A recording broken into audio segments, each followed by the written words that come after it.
This is how to crochet the granny cluster stitch. It looks a lot like the granny stitch, but we are using clusters instead of regular double crochet. For the beginning chain, we need multiples of 5 plus 8, and in this case, I'm using 28 chains. To start, I am going to add a cluster into the 4th chain from the hook, and to do that, I'm going to yarn over, insert my hook into the chain, yarn over and pull up a loop, then yarn over and pull through 2.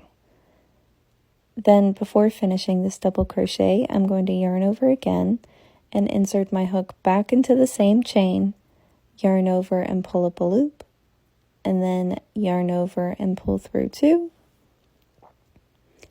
and yarn over and pull through all 3 loops on the hook. Next, we are going to skip 2 chains and add a shell. Now this is a different kind of shell, so we're going to yarn over, insert our hook into the 3rd chain, yarn over and pull up a loop, and essentially make a cluster. So yarn over and pull through 2. Yarn over, insert the hook into the same chain, yarn over and pull up a loop, and then yarn over and pull through 2. Next, we are going to yarn over and pull through 3 to finish the first part of the shell. Then chain 1 and add a second cluster into the same chain. So again, yarn over and insert the hook into the chain, yarn over, pull up a loop, yarn over, pull through 2, yarn over, insert the hook into the chain, yarn over, pull up a loop, yarn over and pull through 2, and then yarn over and pull through 3. That is going to be our repeat. So we're going to skip 2 chains and add a shell. And the shell is going to be a cluster where we start 2 double crochet and then finish them together, chain 1 and a second cluster all into the same chain. You'll repeat that until the end of the row, until you only have 3 chains left, and then we're going to add just a regular cluster and a regular double crochet into the very last chain. I will have the rest of the video up if you want to crochet along with me, and I will talk you through it as well. So as soon as this shell is done, we will move on to the next shell, and if you want to go ahead and move on to row 2, I will see you there. So next we are going to yarn over, skip 2 chains, insert the hook into the 3rd, yarn over and pull up a loop, yarn over, pull through 2. Yarn over, insert your hook into the chain, yarn over and pull up a loop, yarn over and pull through 2.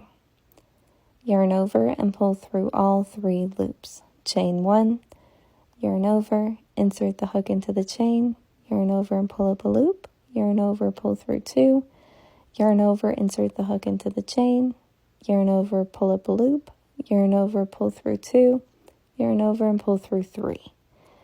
Next we are going to do that again. So add a cluster into the 3rd chain, and just so you know, the cluster is technically a double crochet decrease, but instead of crocheting 2 stitches together, you're putting it all into 1 stitch. If you are wondering about the cluster stitch, so there are different variations of the cluster stitch. Essentially what makes a cluster stitch is that you start however many stitches you want, and then you finish them all at once. So you can do that with the double crochet, the half double crochet, the single crochet, I think, and the treble crochet. You can do that with any of them. You can do 2, you can do 3, you can do 15. It's totally up to you. But we are starting the next shell. So here we go, chain 1, add a second cluster into that same chain.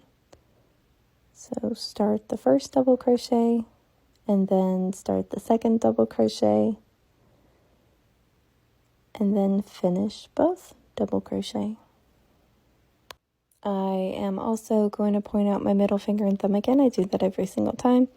So my middle finger and thumb help find the next chain, and they also help me get even stitch sizes by moving them up along with my hook and rotating the double crochet as I'm yarning over and pulling through stitches. Essentially bringing the stitch underneath the hook. which makes it easier for me to guide the hook through the loops without them getting caught on anything.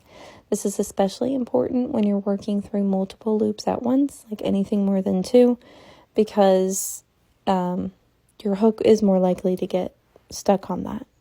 If you are using a Susan Bates hook or one that has like a inline tip, it is more likely to get caught when you have multiple loops on your hook unless you have very good hook control.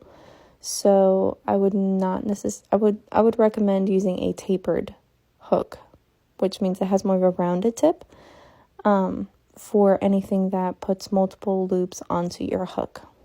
But here we are at the end, so we're going to skip the last 2 of the 3 and then add a cluster into the last chain. So start the second one, finish that cluster, and then we are going to add a double crochet into that same chain. And I will see you in row 2. And if you enjoy these kind of close-up stitch tutorials, be sure to like and follow. I post them every single day on my page.